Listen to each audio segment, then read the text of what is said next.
माता काली, माँ और पुत्र का अमर बंधन। प्रथम अध्याय। वो पुत्र जो स्वयं को तुच्छ समझता था। बहुत प्राचीन काल की बात है। समुद्र और वन के बीच बसा एक छोटा सा क्षेत्र था, तमसापुरी। ये स्थान साधकों की भूमि था, पर एक साधक ऐसा भी था जो न सिद्ध था, न ज्ञानी, न शास्त्रों का पंडित। उसका नाम था नीलमाधव। नीलमाधव के पास न तो सुंदर वाणी थी, न तेजस्वी देह। वो अक्सर स्वयं से कहता, मैं किस योग्य हूँ। माँ काली जैसे महाशक्ति की कृपा मुझ पर क्यों होगी। पर एक बात थी, उसका हृदय सच्चा था। हर रात्रि घने वन में एक पीपल के नीचे बैठकर वह केवल इतना कहता, माँ, मैं तेरा हूँ।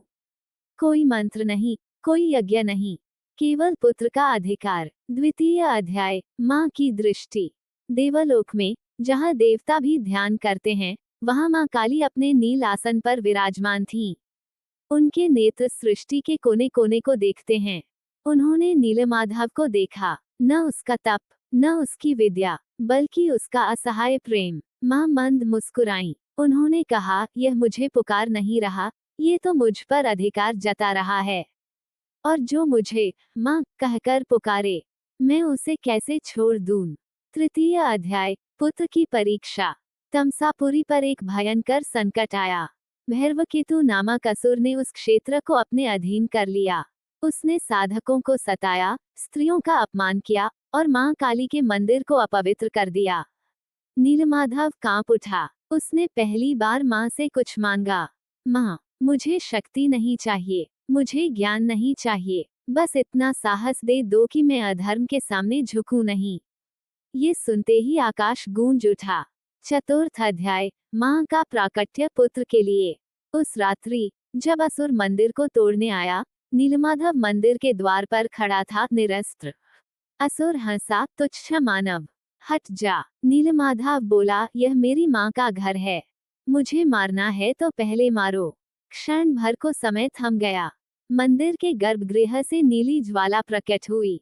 माँ काली स्वयं प्रकट हुई, पर इस बार युधिनी नहीं। माँ के रूप में। उनके नेत्रों में क्रोध नहीं, पुत्र के लिए चिंता थी। उन्होंने नीलमाधव को अपनी छाती से लगा लिया और कहा, जब तक मेरी गोद है, मेरा पुत्र अकेला कैसे होगा। पंचम अध्याय। माँ का क्रोध, पुत्र की रक्षा। माँ ने नीलमाधव को अपने पीछे कर लिया। फिर जो हुआ वह संहार नहीं था, वह मातृत्व का विस्फोट था। माँ बोली, जिसने मेरे पुत्र को डराया, उसने स्वयं मृत्यु को आमंत्रित किया। एक हुंकार में भैरवकेतु भस्म हो गया। पर जैसे ही युद्ध समाप्त हुआ, माँ ने नीलमाधव के सिर पर हाथ रखा। उनकी आवाज कांप रही थी, तुझे चोट तो नहीं लगी मेरे लाल। षष्ठ अध्याय। पुत्र का विलाप। नीलमाधव फूट फूट कर रो पड़ा। माँ, मैं तुझ योग्य नहीं हूँ। तू महाकाली है, और मैं कुछ भी नहीं। माँ ने उसका मुख अपने हाथों में लिया। उनकी आंखों में आंसू थे। मूर्ख बालक, माँ के लिए पुत्र का योग्य होना जरूरी नहीं, केवल अपना होना जरूरी है। सप्तम अध्याय। कृपा का वरदान। माँ ने वरदान दिया, मैं तुझे सिद्धि नहीं दूंगी, मैं तुझे प्रसिद्धि नहीं दूंगी, मैं तुझे वह दूंगी जो सबसे दुर्लभ है, मेरा विश्वास। उसी क्षण नीलमाधव का जीवन बदल गया। वह जहाँ जाता, भय भाग जाता। वह बोलता नहीं, पर लोगों के दुख हर जाते। अष्टम अध्याय। माँ का वचन। अंत में माँ काली ने कहा, जब भी तू अकेला महसूस करेगा, अपनी छाती पर हाथ रखकर कहना, माँ, मैं वहीं मिलूंगी। नीलमाधव ने जीवन भर विवाह नहीं किया। वह सबको कहता, मेरी माँ जीवित है।